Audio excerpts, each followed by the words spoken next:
आज देश के नौजवान रोजगार नहीं मांग रहे, मंदिर और मस्जिद मांग रहे हैं। देश की जनता जब सड़कों पर रोजगार के लिए उतरा करती थी एक समय पर, आज वो मंदिर और मस्जिदों के लिए सड़क पर उतर रही है। आप एक बात बताइए, अमित शाह का भी तो बेटा है जैसा, वो नहीं खुलवाएगा ताजमहल का एक आध कमरा? वो भी तो हिंदू है। गृह मंत्री का बेटा हिंदू है, प्रधानमंत्री का पूरा खानदान हिंदू है, उन्होंने भी तो ठेका ले रखा है। प्रधानमंत्री क्यों नहीं खुलवाते? प्रधानमंत्री आए यहाँ कुतुब मीनार पे बैठ के पढ़े चालीसा, है प्रधानमंत्री में दम? अगर प्रधानमंत्री जी आपके अंदर दम है तो मोहित शर्मा खुली चुनौती देता है तमाम हिंदू संगठन के लोगों को कि चलिए जम्मू, 17 दिन से 14 दिन से ज्यादा हो गए हैं, वहाँ कश्मीरी भाई बैठे हुए हैं, पंडित भाई बैठे हुए हैं, चलिए दिलाइए आप उन्हें इंसाफ।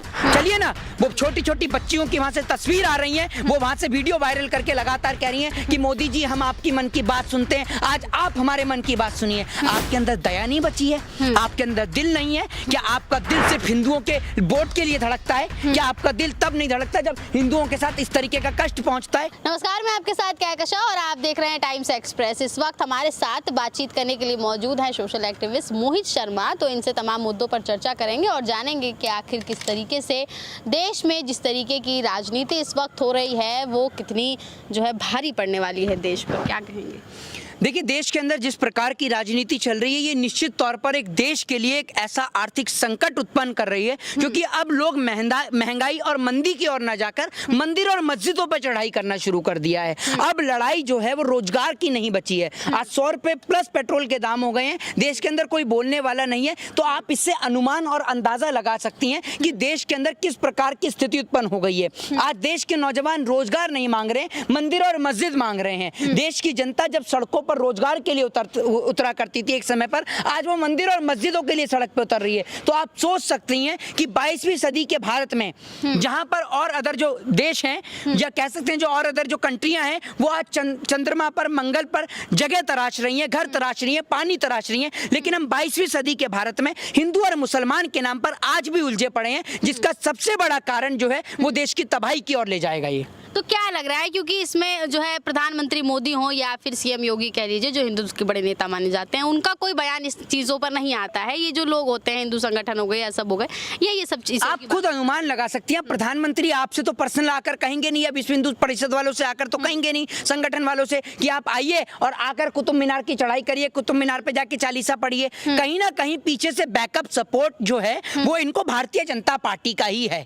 भारतीय जनता पार्टी ने ही इन लोगों को इतनी श्रेय दे रखी है कि इन्होंने आज राम के नाम को खिलवाड़ बना रखा है। इन्होंने हिंदू धर्म के साथ, हिंदू धर्म की आस्था के साथ खेल किया है। पहले इन्होंने राम जी को मोहरा बनाकर अपनी सत्ता की कुर्सी छीनी, उसके बाद में अब ये जगह जगह मस्जिदों पर जाकर हिंदू धर्म के साथ खिलवाड़ कर रहे हैं। मेरे पास फोन आता है, फोन आने के बाद ये लोग कहते हैं कि मोहित जी आपको हनुमान चालीसा पढ़ी जाएगी, पंडित जी आपको हनुमान चालीसा पढ़ने आना है। मैंने कहा सर बिल्कुल आएंगे हनुमान चालीसा पढ़ने। मैंने कहा बताइए कौन से मंदिर में पढ़ी जाएगी और किस वक्त पढ़ी जाएगी? मोहित शर्मा हाजिर है। तो कहते हैं कि नहीं, हनुमान चालीसा मंदिर में नहीं पढ़ी जाएगी, सड़क पे पढ़ी जाएगी। मैंने कहा सड़क पे क्यों पढ़ी जाएगी? कह रहे और वो भी 5 वक्त पढ़ी जाएगी। मैंने कहा 5 वक्त क्यों पढ़ी जाएगी? कह रहे वो मुसलमान भी पढ़ते हैं ना, और लाउड स्पीकर लगा के पढ़ी जाएगी। मतलब अब हम दूसरे के धर्म को अपनाएंगे। भैया आप 7 बार पढ़िए, आप 108 बार पढ़िए, आप 5 बार ही क्यों पढ़ेंगे? क्यों पढ़ेंगे? हम दूसरे का धर्म क्यों लेंगे? हमारा अपना भी तो खुद का धर्म है, हम अपने धर्म को मानते हैं। इन्होंने धर्म के साथ खिलवाड़ बना लिया है। असल में इनका उद्देश्य जो है मंदिर और मस्जिद के नाम पर देश में शांति कायम करना नहीं, दंगा और फसाद खड़ा करना है। लेकिन जो अभी मस्जिद पर फैसला है अभी तक आया नहीं है, तारीख मिलती जा रही है, आगे बढ़ती जा रही है, सुनवाई हो रही है, दोनों पक्षों की हो रही है।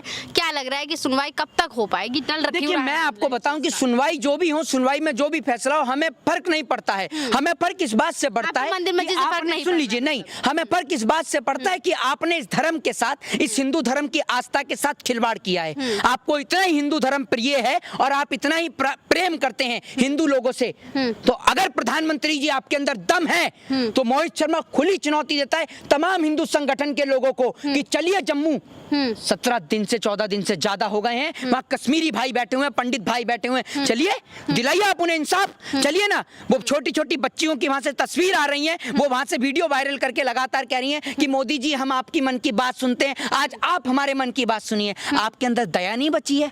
आपके अंदर दिल नहीं है? क्या आपका दिल सिर्फ हिंदुओं के वोट के लिए धड़कता है? क्या आपका दिल तब नहीं धड़कता जब हिंदुओं के साथ इस तरीके का कष्ट पहुंचता है? क्या आज इस देश के अंदर ये है स्थिति कि अगर मुसलमान को पेट्रोल 100 रुपए मिल रहा है तो हिंदुओं को 90 रुपए लीटर मिले।